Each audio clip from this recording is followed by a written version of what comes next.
Between 1847 and 1852, three prominent plantation families in the Tennessee River Valley of northern Alabama suffered complete ruin through circumstances so disturbing that local newspapers refused to print the full accounts.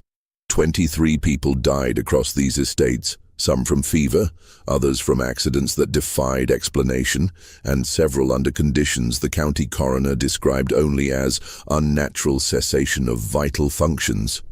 The common thread binding these tragedies remained hidden in ledgers, letters, and testimonies that judges ordered sealed for over a century. At the center of every catastrophe stood one woman whose name appeared in ownership papers, household inventories, and eventually criminal proceedings, yet whose true story was deliberately obscured by families desperate to protect their reputations and a legal system unwilling to confront what her existence revealed about the foundations of Southern society. Before we continue with the story of Rachel, a woman whose intelligence and determination would expose the darkest contradictions of antebellum Alabama, I want to invite you to join our community of truth seekers.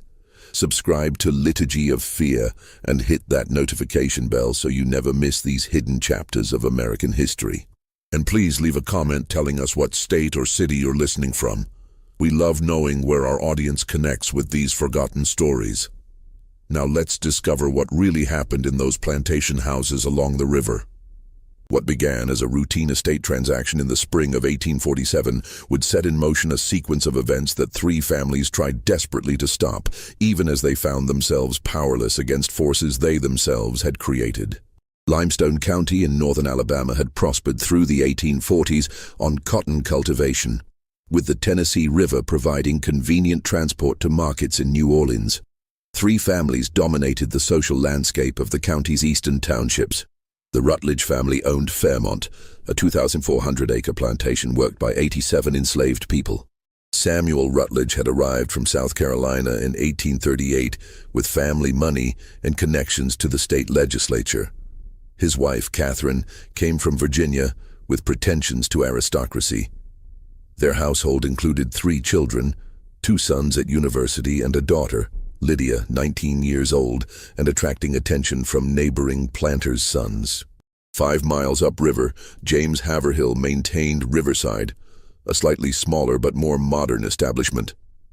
He was 43, served as county magistrate, and had political ambitions that required careful management of his reputation. His wife Margaret was 10 years younger, and they had 4 children. The third family, the Crenshaw household at Oak Ridge, operated with less pretense but greater efficiency. Daniel Crenshaw, a widower of 51, ran his 1,800 acres with meticulous attention to profit margins. His 3 children were grown, and his household focused entirely on agricultural production. In April 1847, Samuel Rutledge traveled to Mobile and stopped at an estate sale. Among the items being liquidated were 37 enslaved people. One caught his attention. A woman listed as Rachel, approximately 24 years old, described as house-trained, literate, accomplished in needlework and music, fluent in French and English. The listing noted her sale was by special decree and included an unusual stipulation that the purchaser must take her at least 100 miles from Mobile. The price was remarkably low, $400, when skilled house servants typically commanded $100–200 or more.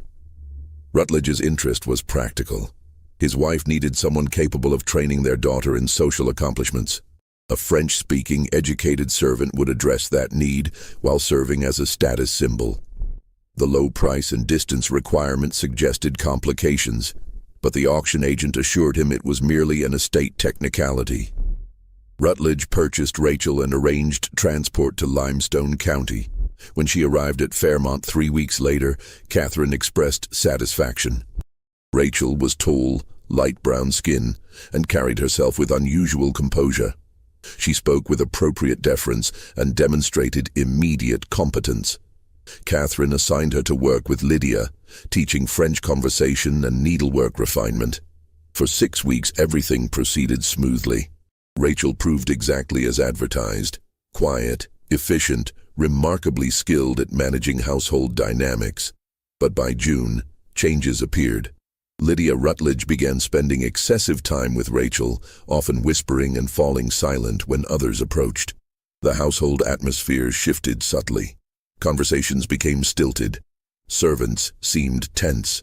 What no one knew was that Rachel had begun asking careful questions about cotton prices, which planters paid debts promptly, which families had marriageable daughters, which sons gambled or drank.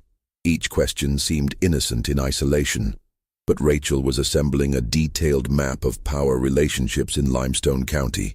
She observed that Samuel kept a ledger of substantial gambling debts in his study, that he had begun borrowing against future crops at unfavorable rates. She recognized that Catherine's refined manner concealed financial anxiety. Most significantly, she saw that young Lydia possessed a romantic temperament and sheltered understanding of the world, vulnerabilities that could be cultivated. By July, Rachel had become indispensable. Catherine relied on her for social obligations. Samuel appreciated her organizational efficiency. Lydia considered her a confidant. The other servants had accepted her presence. On July 14, 1847, Samuel sat in his study reviewing accounts, showing his financial situation deteriorating faster than he'd admitted to anyone. Rachel entered to bring coffee, and as she turned to leave, she paused. "Sir, if I may be so bold, I overheard you mention the Haverhill family at dinner. I served in a household in Mobile that had business dealings with Mr. Haverhill's brother.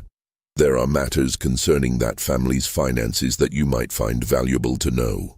Samuel looked up sharply, then gestured to the chair across from his desk.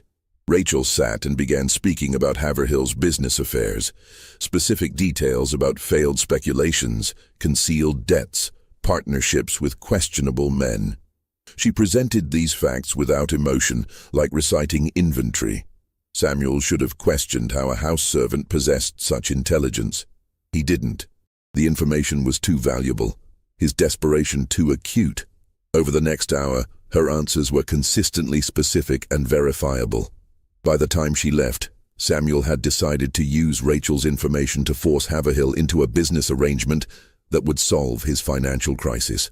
What he didn't understand was that he had just made himself dependent on a woman who had spent 8 years methodically destroying the 3 families who owned her before the Rutledges, and who had been sold with a distance requirement because authorities in Mobile finally recognized the pattern but lacked legal grounds to do anything except force her removal.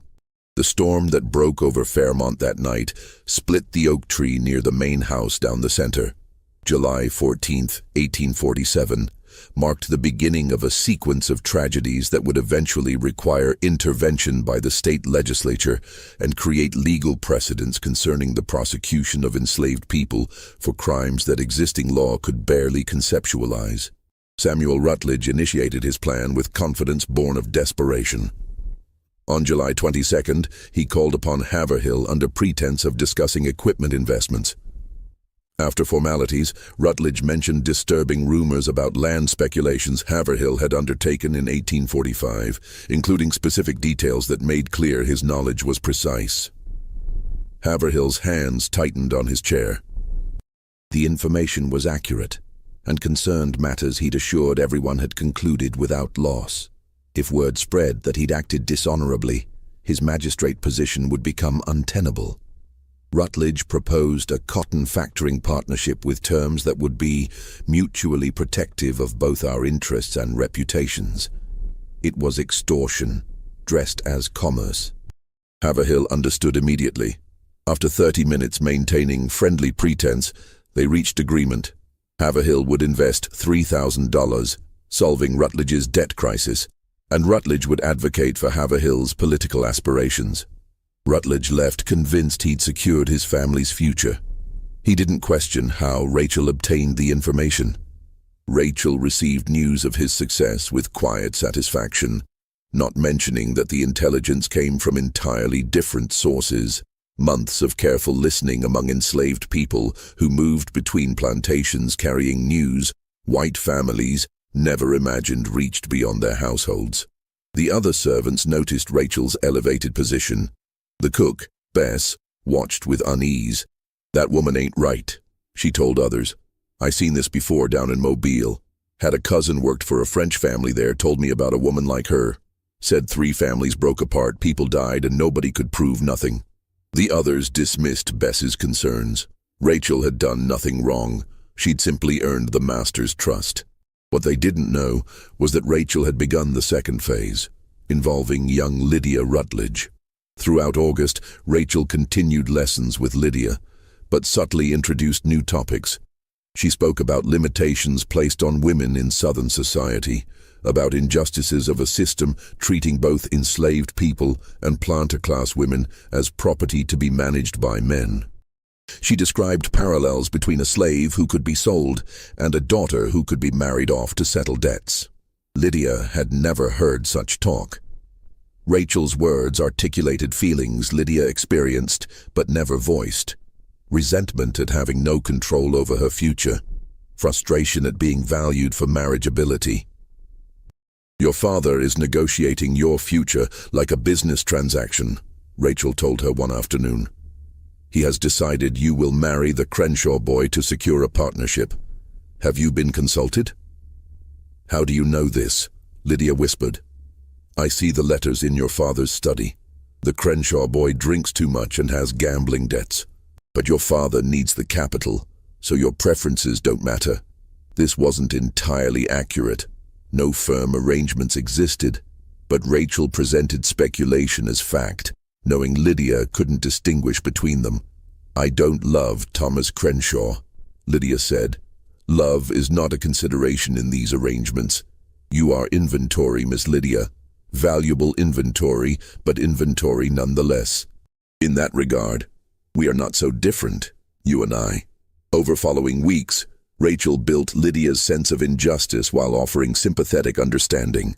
She encouraged journal keeping, suggested Lydia had rights transcending her father's authority, painted pictures of women making their own choices. What Rachel was doing was creating ideological justification for rebellion, preparing ground for actions that would shatter the Rutledge family. By September, Samuel's arrangement with Haverhill showed strain. The factoring scheme required more capital than projected, and Haverhill's resentment made him uncooperative. Rachel approached Samuel with new intelligence. Haverhill was speaking privately about Samuel's gambling debts and questionable practices. "He means to ruin you, sir," Rachel said with concern. "He seeks ways to damage your reputation so he might withdraw without appearing dishonorable." Samuel's rage was immediate. He confronted Haverhill publicly at the Agricultural Society meeting. The confrontation became scandal, 2 prominent citizens descending into open warfare. Rachel had achieved exactly what she intended, conflict that would consume both families while she continued work with Lydia. On September 18, 1847, Lydia disappeared from Fairmont. She left a note about rejecting her father's plans and seeking a life of her own choosing. The note contained phrases Catherine immediately recognized as foreign to Lydia's voice, language about natural rights and female autonomy. The plantation erupted into chaos. Samuel organized searches. Catherine collapsed with nervous exhaustion. Every enslaved person was questioned, some beaten. Rachel expressed appropriate shock and grief, claiming no knowledge of Lydia's plans. She appeared genuinely distressed, weeping convincingly. The search continued 3 weeks. Notices appeared in newspapers. Rewards were offered. Haverhill spread rumors that Rutledge's poor household management had allowed his daughter to be corrupted by dangerous ideas. The truth was darker. Lydia hadn't left entirely of her own accord. Rachel had spent months preparing her psychologically, then arranged her departure through contacts in the clandestine network of free blacks and escaped slaves. Lydia believed she was asserting independence. In reality, she'd been manipulated into an action that would destroy her family's standing while achieving Rachel's objective. Chaos that would blind the Rutledges to broader developments. Because while they searched desperately, Rachel had begun cultivating her next target. She'd met Daniel Crenshaw at an August social event and impressed him with intelligence and bearing. Crenshaw, whose household lacked female presence, found himself drawn to acquiring a servant of Rachel's accomplishments. In late September, he approached Samuel with an offer to purchase her. Samuel, desperate for capital to fund the search and increasingly paranoid, agreed to the sale. Rachel was transferred to Oak Ridge for $900, more than twice what Samuel paid, representing significant profit when he desperately needed funds. Rachel departed Fairmont on October 3, 1847. Behind her, she left a family in ruins. Lydia missing, Samuel's arrangements collapsing, Catherine's health broken, the household's reputation destroyed. Bess stood at the kitchen door and made the sign against evil. "Lord, have mercy on the Crenshaw family," she whispered. "That woman carries destruction like a plague." She wasn't wrong. Rachel had already begun her work at Oak Ridge, and Daniel Crenshaw, who prided himself on practical sense and immunity to female manipulation, had no idea he'd just purchased the instrument of his own destruction. The October rains came early that year, isolating the plantations from each other. In that isolation, Rachel settled into her new home and began observing the Crenshaw family with the same clinical attention she'd brought to the Rutledges. She had destroyed one family. 2 more remained, and the most devastating phase had not yet begun. Daniel Crenshaw's Oak Ridge operated with austere efficiency. Since his wife's 1842 death, he'd stripped away social pretensions and focused on agricultural production and profit. His 3 children, Margaret, 23, William, 21, and Samuel, 19, had been raised with emphasis on practical skills and business acumen. Rachel recognized immediately that Oak Ridge presented different challenges. Daniel wasn't easily manipulated by refined accomplishments or feminine charm. He valued practical competence. His children, particularly Margaret, were better educated and more observant than Lydia Rutledge. Rachel adapted. She became indispensable through quiet efficiency rather than conspicuous skill.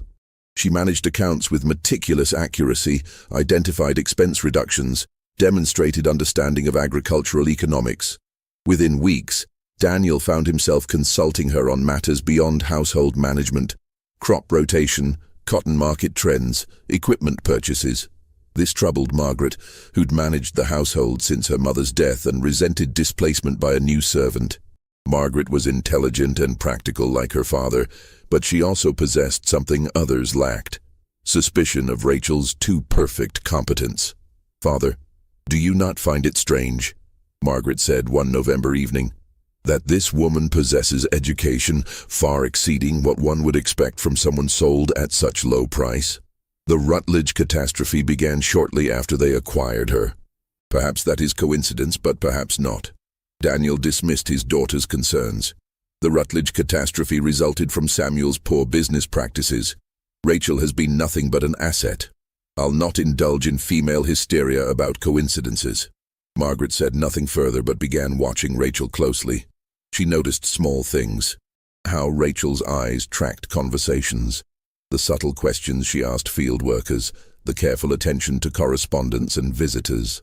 Margaret couldn't identify anything specifically wrong, but she developed growing conviction that Rachel was studying the family for purposes having nothing to do with household management. What Margaret couldn't know was that Rachel's strategy for this family required more patience and different techniques. Daniel couldn't be manipulated through social insecurities because he had none. His children couldn't be turned through emotional vulnerability because they'd been raised to value reason over sentiment. Rachel needed to identify genuine weaknesses, not create them. She found what she needed by early December in the plantation's financial records. Daniel had been borrowing small amounts regularly, not large sums, but patterns suggesting ongoing financial pressure, despite apparent profitability. He was paying interest at rates that would become unsustainable within 2 years. Rachel recognized the pattern. Crenshaw was investing in something beyond cotton operations, something expensive enough to require concealed borrowing. She began investigating with characteristic patience. By late December, she'd identified the answer. Crenshaw was attempting to purchase additional bottomland that would nearly double Oak Ridge's size, but required capital he didn't possess. He was gambling that cotton prices would remain strong long enough to pay off debt before it consumed his existing holdings. This was valuable intelligence, But Rachel didn't act immediately. She needed more than knowledge of Daniel's financial situation. She needed leverage for creating specific chaos. That leverage appeared in January 1848 in the form of James Haverhill. Rutledge's business collapse had left Haverhill exposed to his own creditors. The coerced partnership had failed spectacularly, and Haverhill needed new capital. He knew Daniel Crenshaw was the most financially stable planter in the county, and in mid-January, he approached with a factoring partnership proposal. Rachel was present when Haverhill visited, serving refreshments and appearing inattentive. But she listened carefully, and what she heard gave her exactly what she needed. Haverhill was desperate enough to offer extremely favorable terms, and Crenshaw was considering it because it would provide capital flow for his land purchase without revealing his overextension. After Haverhill departed, Rachel found opportunity to speak privately with Daniel. She expressed concern about Haverhill's reputation. "Sir, I don't presume to involve myself, but when I served at Fairmont, I learned that Mr. Haverhill destroyed Mr. Rutledge through deliberate manipulation and false dealing. The partnership became a trap that ruined the Rutledge family." This was complete reversal of the story she'd told Samuel 6 months earlier. The contradiction didn't matter because the two men couldn't compare notes. They were consumed by mutual hatred Rachel helped cultivate. Daniel listened with interest. Over following days, Rachel continued feeding his suspicions with carefully placed comments. She never pushed too hard, but steadily built a case that partnering with Haverhill would be dangerous. Daniel ultimately rejected Haverhill's proposal. Haverhill departed convinced someone had poisoned Crenshaw against him, and his suspicions naturally fell on the Rutledge family. Rachel had now engineered three-way hostility between the county's most prominent families. But this was still preparation. The actual destruction she planned required one more element: exploitation of a secret none of them knew existed. The secret involved William Crenshaw and a relationship he'd been concealing for over a year. William had formed attachment to Anna Pritchard, daughter of an Athens shopkeeper. Far beneath the social station Daniel expected for his son's match. William planned to present the situation as established fact after quietly marrying the girl. Rachel learned of this through her network among enslaved people moving between town and countryside. By mid-February, she possessed complete intelligence. Meeting times, letter contents, plans for a March wedding. On February 19th, Rachel arranged for Daniel to discover his son's secret in the most damaging way. She ensured a letter from Anna to William was delivered when Daniel was present, and William was not. She made certain Daniel saw the letter, not through obvious action, but through creating circumstances making discovery seem accidental. Daniel's rage was immediate and comprehensive. That evening, when William returned, he confronted his father's fury. The argument was devastating. Daniel demanded William end the relationship. William revealed he'd already married Anna 2 weeks earlier. The girl was pregnant. The marriage was legal fact. Daniel responded by disinheriting his son and ordering him to leave immediately.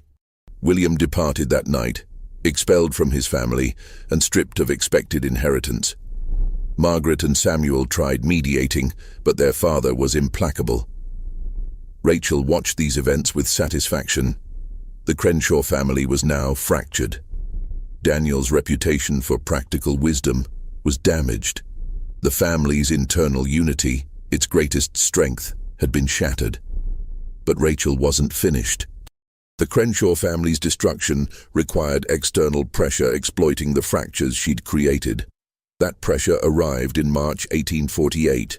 A man named Josiah Fletcher appeared, claiming to represent New Orleans creditors holding notes on Crenshaw's concealed borrowing. Fletcher demanded immediate payment of $8,000, exceeding Crenshaw's liquid assets and requiring him to either sell land or reveal to his children he'd mortgaged their inheritance. Fletcher's arrival wasn't coincidence. Rachel had arranged it through her network, providing intelligence about Crenshaw's debts to people who could exploit it. Fletcher was exactly what he claimed, legitimate creditor representative. But the timing and aggressive collection had been orchestrated to maximize pressure on an already destabilized family. Daniel, facing financial ruin and family collapse simultaneously, made a catastrophic decision.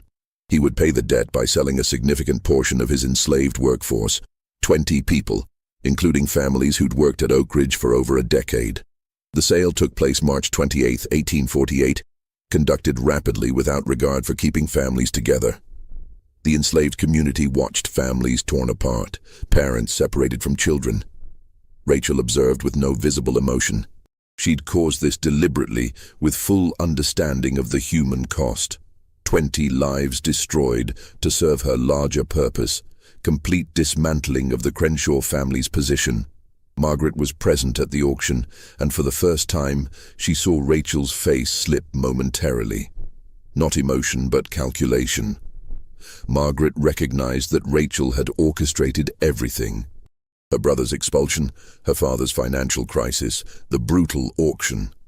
That evening, Margaret confronted Rachel directly. "You did this. My father's troubles, William's exposure, all of it. You arranged it somehow." Rachel met her gaze without flinching. "Miss Margaret, I'm a piece of property. I have no power to arrange anything. Your family's troubles come from your father's decisions and your brother's deceptions. You're a liar and a manipulator," Margaret said. "I will prove what you've done, and when I do, you will hang for it." Rachel smiled briefly. "To prove that, Miss Margaret, you would need to acknowledge that an enslaved woman outwitted 3 prominent planter families. You would need to admit your father was manipulated by his property. You would need to reveal to the entire county that you were destroyed by a woman you claim has no power. Do you really believe your pride would allow such admission?" Margaret had no answer because Rachel was correct. Exposing Rachel's role would require admitting humiliation worse than the destruction itself. Margaret left, knowing the truth but powerless to act. Rachel remained at Oak Ridge, her position more secure because Daniel, desperate to maintain some illusion of control, had come to depend on her competence even as she engineered his destruction. By April 1848, the pattern was becoming visible. 3 families had all suffered catastrophic reverses within months. All had business connections that turned poisonous, and all had at some point employed a woman named Rachel whose presence coincided with their troubles. But visibility didn't equal proof, and proof didn't equal justice. Alabama's legal system had no framework for prosecuting a slave for orchestrated social destruction. Rachel had broken no laws authorities recognized. She'd killed no one, stolen nothing, committed no physical violence. The devastation in her wake was caused by white men's decisions. As spring turned to summer, Rachel prepared for the final phase, involving James Haverhill and resulting in deaths, forcing the legal system to finally confront what she was. But that confrontation would come too late to save the families she'd destroyed. James Haverhill's situation by mid-1848 had deteriorated to desperation. The collapsed Rutledge partnership, followed by Crenshaw's rejection, left him financially exposed.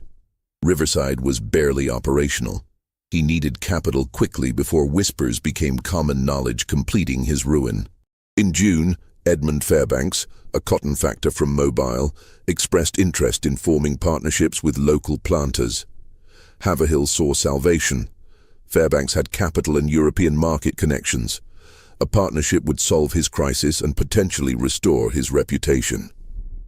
Negotiations proceeded well, and by early July they'd reached preliminary agreement.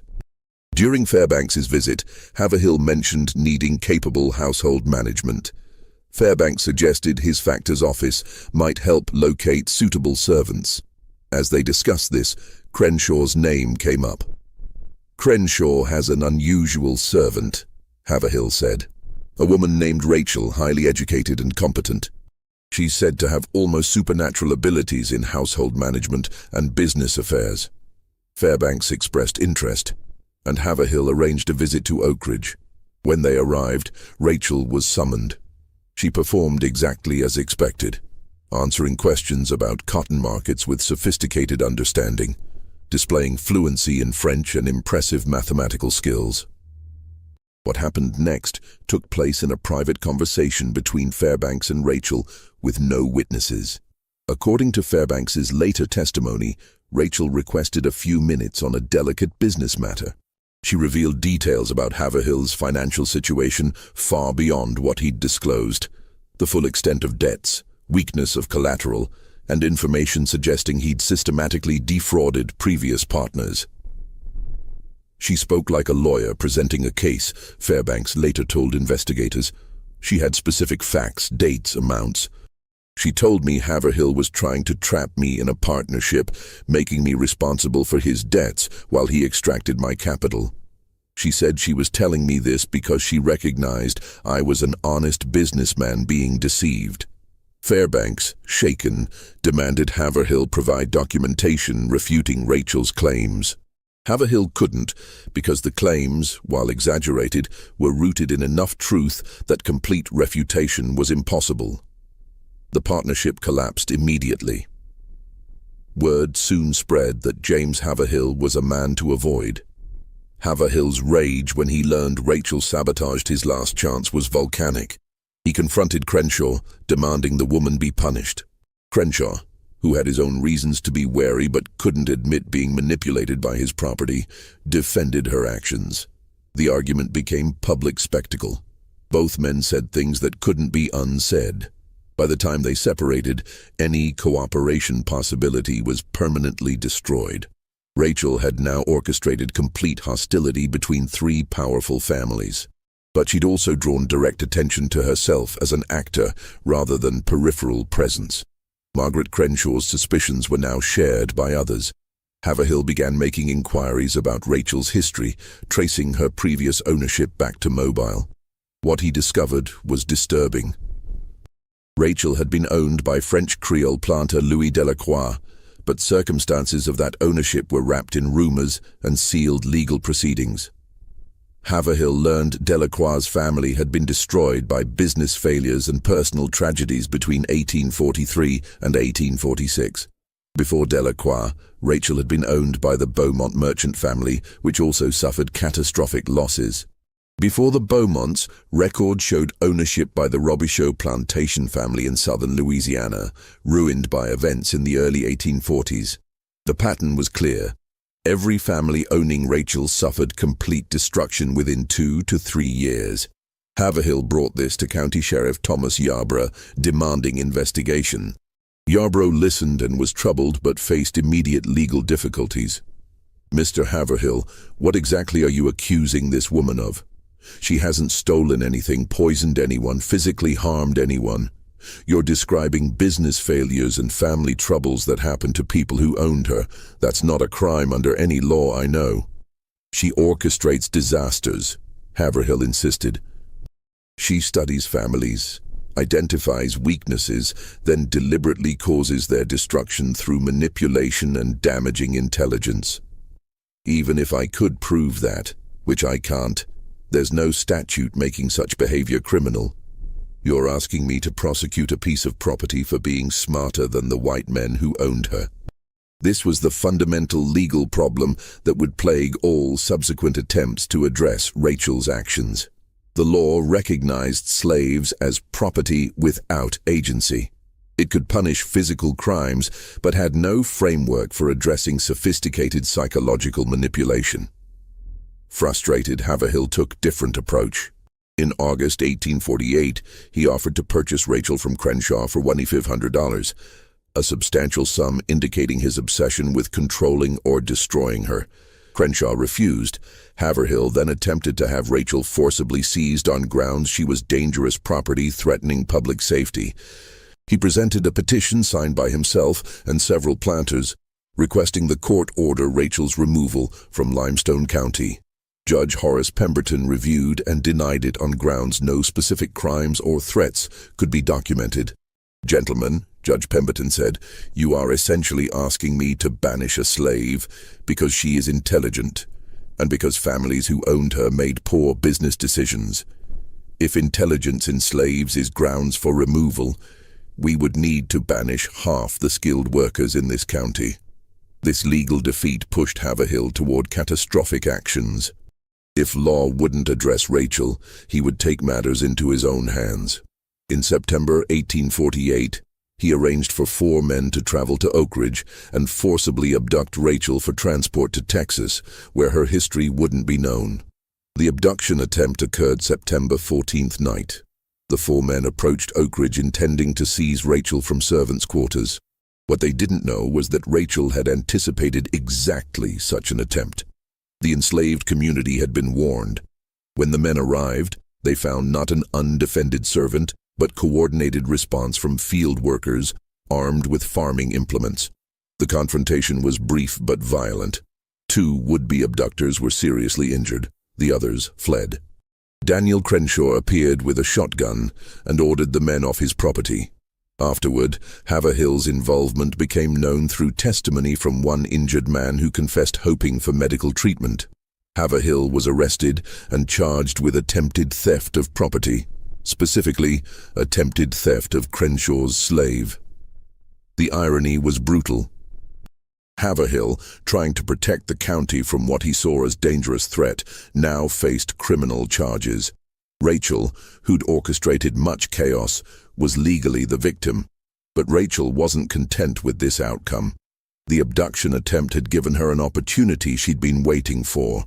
Because what no one understood yet was that Rachel had deliberately provoked Haverhill into attempting the abduction, had ensured it would fail, leaving him criminally exposed, and had positioned herself to complete the destruction of all 3 families in a final sequence beginning in October 1848. The mechanism involved something growing in the background. Genuine affection between herself and Samuel Crenshaw, Daniel's youngest son. Samuel was 19, idealistic, and unlike his father or siblings, he'd come to see Rachel not as property, but as a person of remarkable intellect trapped in an unjust system. Over months, Rachel had cultivated this sympathy, encouraging Samuel's nascent doubts about slavery while presenting herself as tragic figure deserving freedom. Samuel was falling in love with Rachel, and she knew it. She'd encouraged his affection carefully, never crossing boundaries, triggering his father's intervention, but building emotional attachment she could exploit when the time came.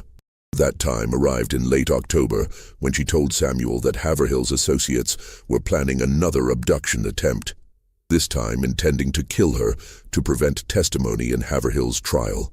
This was a lie. No such plan existed, but Samuel believed it. Rachel told him the only way she could be safe was if she were free and far from Alabama. She suggested that if someone helped her escape to a free state, she could build a new life where her intelligence would be valued rather than feared. Samuel, driven by love and idealism, agreed to help.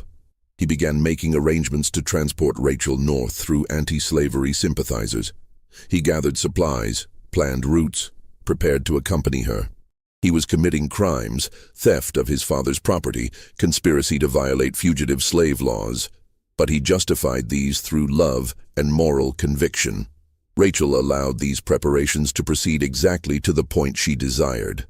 Then, on November 3rd, 1848, she betrayed Samuel completely. She informed Daniel of his son's plans, presenting herself as a loyal servant who'd uncovered a plot that would destroy the family's remaining honor. She provided Daniel with letters Samuel had written, forged documents, detailed evidence of his intended crimes. Her betrayal was thorough and devastating. Daniel confronted Samuel that evening. The younger man confessed everything: his love for Rachel, his moral objections to slavery, his escape plans. He pleaded with his father to free Rachel and allow them to leave Alabama together. Daniel's response was to have Samuel committed to a private asylum near Tuscaloosa, on grounds his son had become mentally unstable. Then, finally recognizing Rachel as the threat Margaret had warned about, Daniel arranged for her immediate sale to a slave trader who would transport her to deep South cotton districts.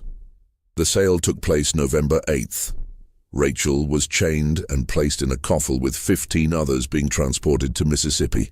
As she departed Oak Ridge, she looked back at the Crenshaw family. Daniel, rigid with fury, Margaret vindicated but devastated by her brother's commitment, the enslaved community watching in silence. Rachel spoke one sentence before the wagon carried her away. "Everything I did, you made necessary." For a moment it seemed Rachel's reign had finally ended. She was gone. The families she'd targeted were broken but surviving, and the legal system had found a solution, removing the threat without confronting uncomfortable questions. But this wasn't the end, because Rachel had left behind one final mechanism that would trigger in her absence, resulting in deaths that couldn't be dismissed as accidents. Deaths finally forcing Alabama's legal system to acknowledge what she was. Just when we thought we'd seen the full extent of Rachel's capabilities, the horror in Limestone County intensifies. If this story is giving you chills, share this video with a friend who loves dark mysteries, hit that like button to support our content, and don't forget to subscribe to never miss stories like this. Let's discover together what happens next. The first death occurred November 23, 1848, exactly 15 days after Rachel's departure. James Haverhill was found dead in his study at Riverside, apparent victim of self-inflicted gunshot. Circumstances suggested suicide. Haverhill was alone when the shot fired. The weapon was his own pistol, and he'd left a note expressing despair over his impending trial and financial collapse. Margaret Haverhill immediately challenged the suicide explanation. She insisted James would never have taken his own life. She pointed out he'd been working on legal defense strategies and expressed confidence in acquittal days before. The wound placement, shot to right temple from a left-handed man, struck her as suspicious. Most significantly, several financial documents were missing from his study, including papers potentially proving his claims about Crenshaw's business practices. Sheriff Yarborough investigated but found no evidence of another's involvement. The house had been locked from inside, no forced entry was visible, no witnesses reported anyone approaching Riverside that night. Yarborough ruled the death suicide and closed investigation, privately expressing relief that a difficult case was resolved without public trial embarrassing multiple families. Margaret Haverhill refused acceptance.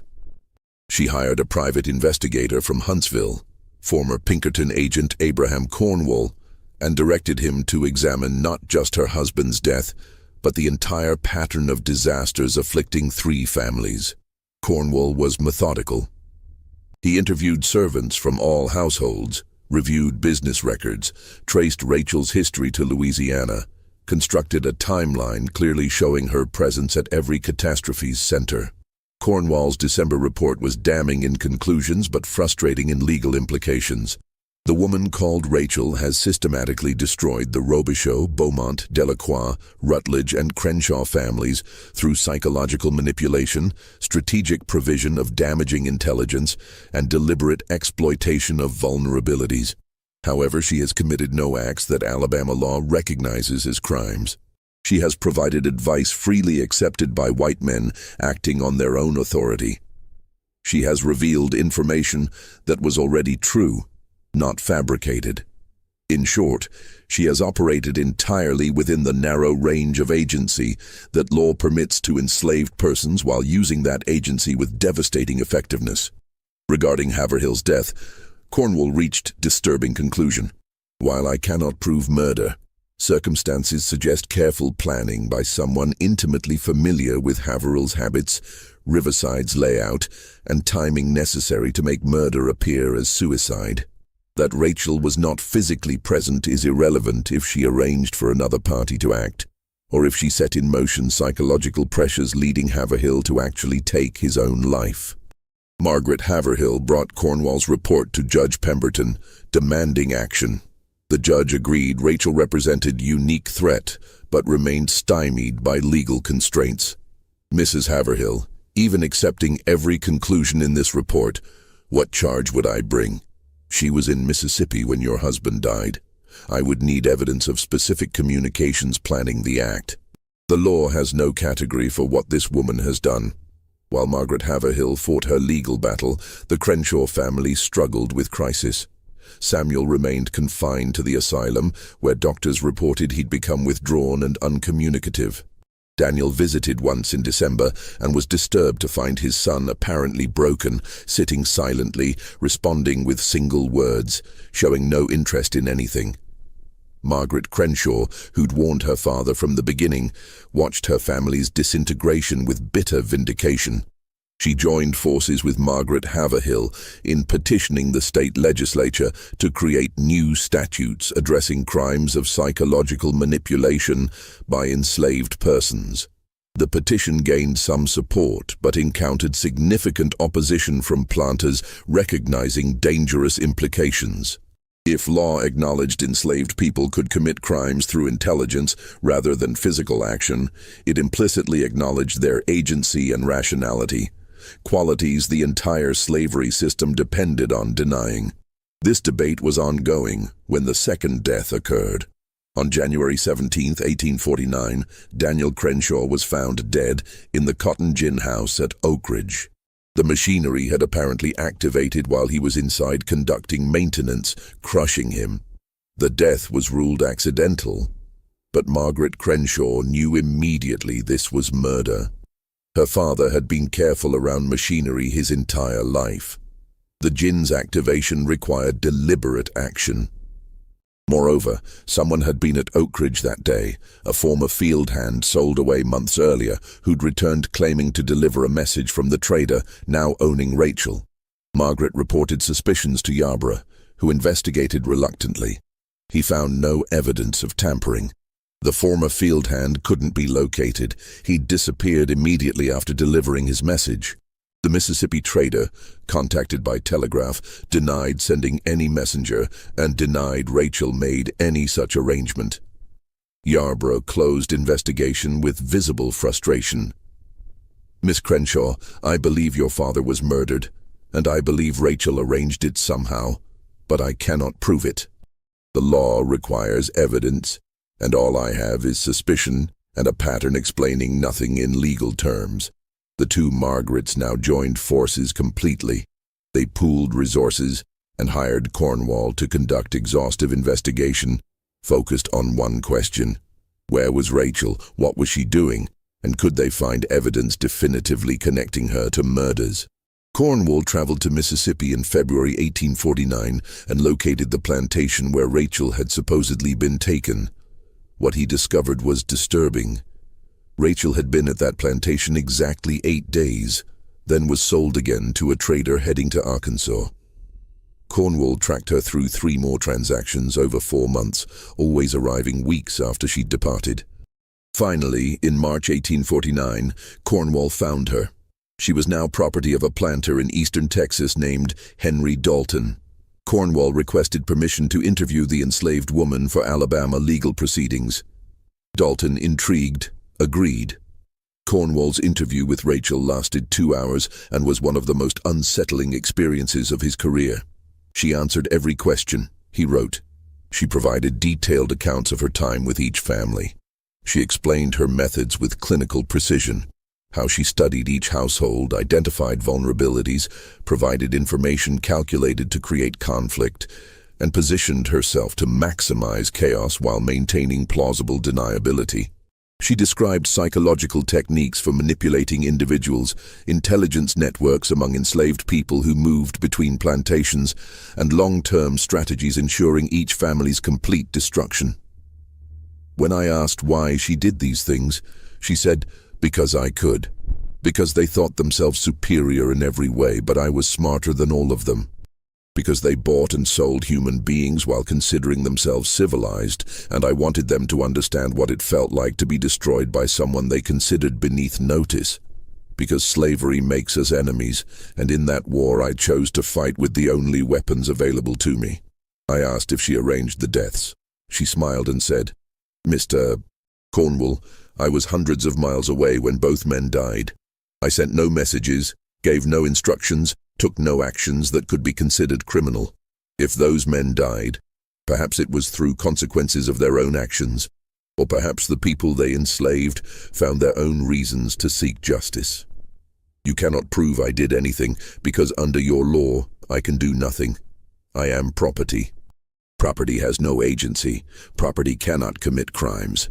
Your legal system created this situation, and now you must live with it.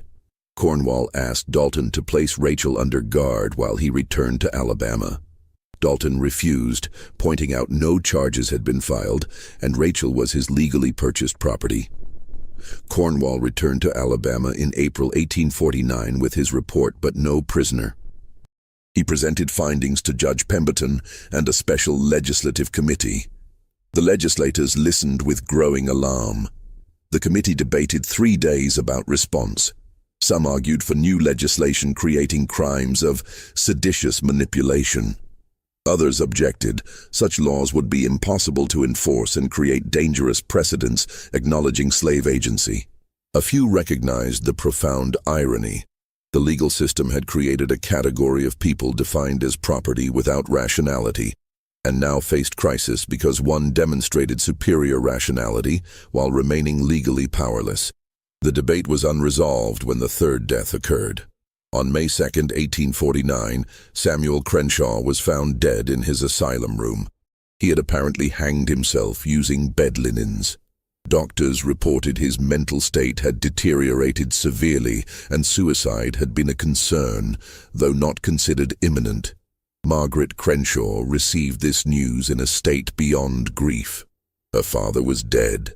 Her brother William was estranged and living in poverty, and now Samuel had taken his own life. The Crenshaw family, one of the most prominent in northern Alabama just 2 years earlier, was effectively destroyed. She knew Rachel was responsible. She couldn't prove it, but she knew. In her grief and rage, Margaret made a decision. She would go to Texas herself, find Rachel, and kill her personally. It was vigilante justice, but it was the only recourse available. Margaret departed for Texas on May 15, 1849, carrying a loaded pistol and determination to end Rachel's reign, even if it meant sacrificing her own life and freedom. What she didn't know was that Rachel was no longer in Texas. She'd been sold again 2 weeks earlier to a planter in Louisiana. And the new owner was connected, through relationships none of the Alabama families could trace, to the original French Creole family in Mobile that had owned Rachel before she began her methodical destruction of southern planter families. Margaret arrived in eastern Texas in early June after a difficult 3-week journey. She went directly to Dalton's plantation, prepared to confront Rachel. What she found stopped her plans completely. Rachel was gone. Dalton informed her coldly he'd sold the woman to a cotton factor from New Orleans 3 weeks earlier after discovering she'd been systematically gathering information about his business affairs. Margaret demanded to know where Rachel had been taken. Dalton provided the name, Guillaume Marchand, and the New Orleans address. Margaret traveled immediately to Louisiana. In New Orleans, she learned Marchand had purchased Rachel for a client, a widow living near Lake Pontchartrain. The widow's name was Elise Delacroix, the remarried wife of Louis Delacroix, the French Creole planter whose estate sale in Mobile had first brought Rachel to Samuel Rutledge 2 years earlier. Margaret felt ice in her veins hearing this name. The circle was complete. Rachel had returned to the region where her pattern apparently began, purchased by someone connected to her earliest known owners. She traveled to the Delacroix estate on June 24th, arriving unannounced and demanding to see both Elise Delacroix and Rachel. The widow received her in a parlor overlooking the lake and after discussion agreed to summon Rachel. When Rachel entered, Margaret saw something unexpected, recognition and sadness in the woman's eyes. Not fear, not defiance, but something almost like regret, tinged with resignation. "Miss Crenshaw," Rachel said quietly, "I knew someone would eventually come. I did not know it would be you." What followed was a conversation lasting nearly 3 hours. Elise remained present throughout, and years later, both women would provide testimony about what was said. Margaret began by demanding to know why Rachel had destroyed her family, orchestrated deaths, ruined lives. Rachel's answer was comprehensive. She spoke for nearly an hour without interruption, laying out a history beginning not with the Robichaud family in Louisiana, but 15 years earlier in Virginia. Rachel had been born free in Richmond, daughter of a free black craftsman and a French woman. She'd been educated by her mother in reading, writing, French, needlework, and music. Her childhood had been comfortable by standards available to free blacks in the South. When Rachel was 16, her father died in a workshop accident. Within months, creditors claimed his estate and seized his property, including, through manufactured documentation, his wife and daughter, claiming they were enslaved people he'd been keeping illegally as free. Rachel's mother died within a year. Rachel found herself property of a Richmond merchant family, transformed from free and educated to enslaved and powerless through mechanisms entirely legal under Virginia law. "I was not born to slavery," Rachel told them. "I was not raised to accept it as natural. I was educated to think, to question, to understand I was a human being with rights and dignity. And then one day, because white men decided they could steal my freedom, I became property. Do you understand what that does to someone? To know you are capable of everything your owners are capable of, that you are likely more intelligent than most of them, but society has decided you are an object to be bought and sold." She described years following: shock of enslavement, rage that had to be concealed, gradual recognition that physical escape was unlikely, but other forms of resistance were possible. She'd been sold several times in Virginia, then transported to Louisiana in 1839. Each sale taught her more about plantation families, their vulnerabilities, how their vices and fears could be turned against them. "I decided that if I could not be free, I would at least make them pay. I would show them that the people they considered property were capable of destroying them completely. I would prove their assumptions of superiority were delusions, and that their power came not from inherent worth, but from legal structures that could not protect them from someone who understood those structures better than they did." She described her methods: observing families for months, learning secrets, identifying weaknesses, mapping relationships sustaining their power. She'd cultivate information sources among other enslaved people, building networks extending across plantations. She'd position herself as indispensable through genuine competence, ensuring owners came to trust her. Then she'd begin destruction, sometimes providing accurate intelligence to the right people at the right time, turning allies into enemies. Sometimes encouraging vulnerable individuals towards self-destructive actions. Sometimes requiring patience, planting seeds that would grow over months before bearing poisonous fruit. Always maintaining plausible deniability, ensuring nothing could be traced back to her in ways the legal system would recognize as criminal. "The beauty of it," Rachel said with something like pride, "was that I never had to lie. Everything I told each family was true. I simply chose which truths to reveal, and when. Samuel Rutledge's gambling debts were real. James Haverhill's business betrayals were real. Daniel Crenshaw's financial overextension was real. I did not create their weaknesses, I simply exploited them with strategic precision." Margaret interrupted, voice shaking. "And the deaths? My father, James Haverhill, my brother Samuel, were those also just strategic exploitation?" Rachel was silent before answering. "Your father's death was not my direct action, but it was my design. I arranged for information to reach certain people who had their own reasons to want him dead, debts he had not paid, promises he had broken. I ensured his movements were predictable and the gin house would be unguarded at a particular time. Someone acted on that information, I do not know who. Haverhill was similar. I never instructed anyone to kill him, but I ensured his despair was complete, that he saw no path forward, and that certain individuals knew he possessed documents threatening them. Whether he killed himself or was killed by another, the outcome was what I intended. Your brother." Rachel's voice softened. "Samuel was different. I did not intend his death. I broke him emotionally to protect myself from his foolish rescue attempt, but I did not mean for him to die. That was regrettable." The word regrettable sent Margaret into fury. She pulled the pistol from her traveling bag, aiming it at Rachel, demanding Elise leave the room so justice could be done. Neither woman moved. Rachel looked at Margaret with steady eyes. "You will not shoot me, Miss Crenshaw, because if you do, you will never know the rest of the story, and you will never understand why Madame Delacroix purchased me specifically to hear my confession." Margaret kept the pistol trained but demanded explanation. Elise provided it. "My first husband, Louis Delacroix, was destroyed by this woman's actions between 1843 and 1846, Elise said quietly. "His business failed, his health collapsed, and he died believing himself cursed. When I learned she was being sold through New Orleans, I arranged to purchase her through my factor. I brought her here not to continue exploiting her labor, but to hear the full account of her actions. She has spent the past 3 weeks writing a confession, not a legal confession but complete documentation of her methods, her philosophy, and her justification." Elise crossed to a desk and retrieved thick papers, perhaps 80 pages covered in neat handwriting. "This document is extraordinary, Miss Crenshaw. It is meticulous account of how an enslaved woman systematically destroyed 6 prominent Southern families over a decade.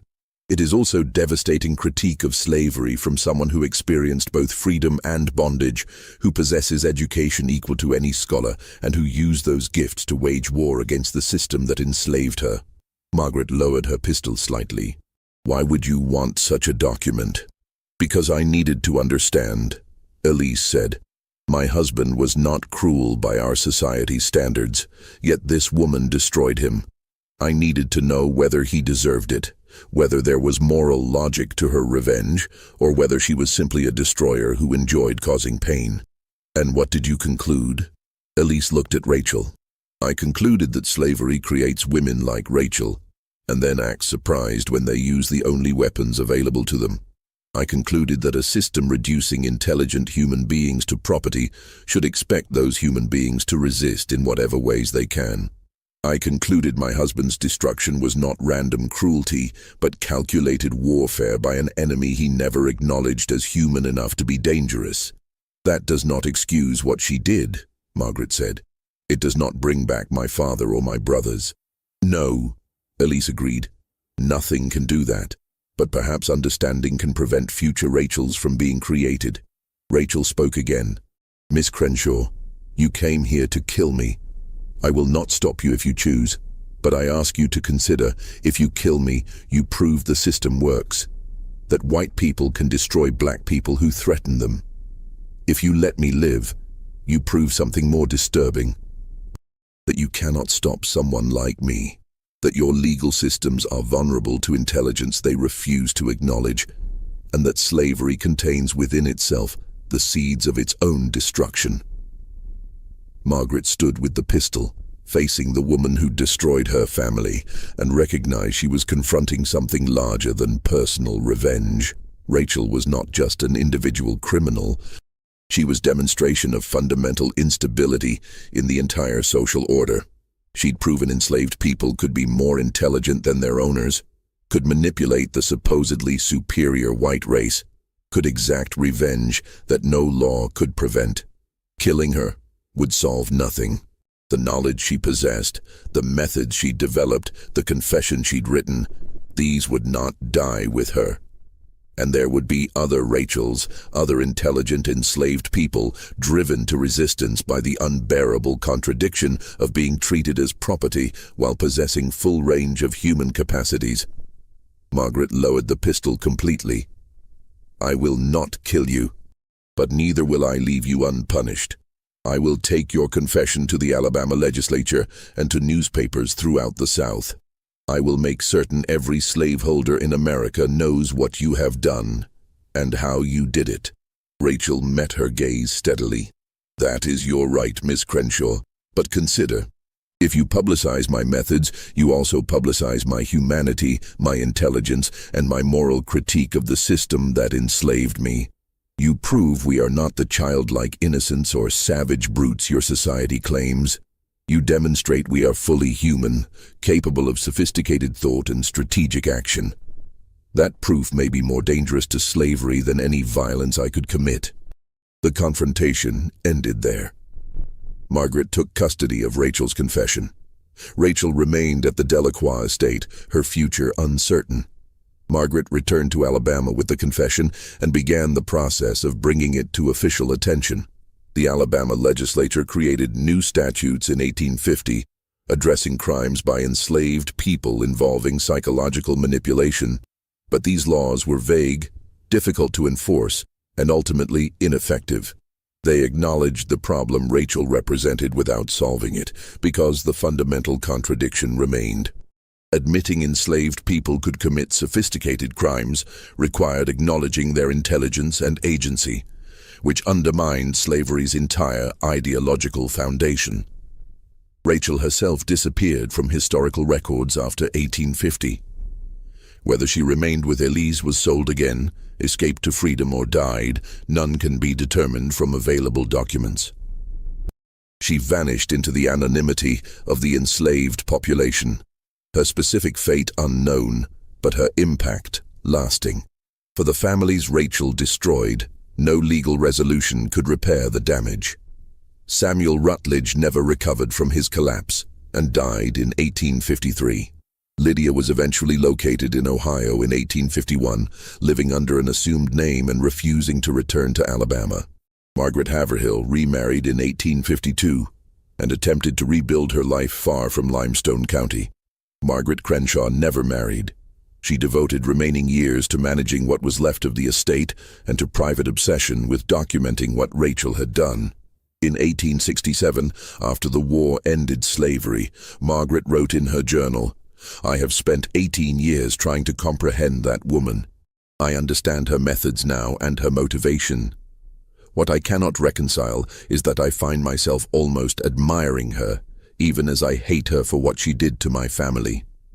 She was an enemy of great intelligence and determination, and she won our war completely." Margaret died in 1871, leaving behind boxes of documents related to Rachel's case. These papers were eventually donated to the Alabama Department of Archives, where they remained largely unstudied until the 1960s. The confession itself was briefly accessible to researchers in the 1970s before being restricted again. Scholars who examined it described it as one of the most sophisticated first-person accounts of slave resistance ever written. One passage from Rachel's confession appears repeatedly in historical works, her explanation of why she chose psychological manipulation rather than physical violence. "I could have killed individual owners with poison or in their sleep. Many enslaved people have done so and been caught and executed, but individual murders change nothing. They are replaced by new owners, and the system continues. I chose instead to destroy families completely and visibly, to demonstrate that intelligence is a weapon more powerful than violence, and to prove that the people white society considers property are capable of sophisticated resistance that their laws cannot address. I wanted them to fear our minds more than our hands, because they can chain hands but they cannot chain thought." This mystery shows us that intelligence and determination can be weapons as powerful as any violence, but it also reveals the terrible human cost of systems that deny people their basic humanity. What do you think of this story? Do you believe Rachel's actions were justified resistance or inexcusable destruction? Leave your comment below. If you enjoyed this tale and want more hidden chapters of American history like this, subscribe, hit the notification bell, and share with someone who loves mysteries that challenge our understanding of the past. See you in the next video.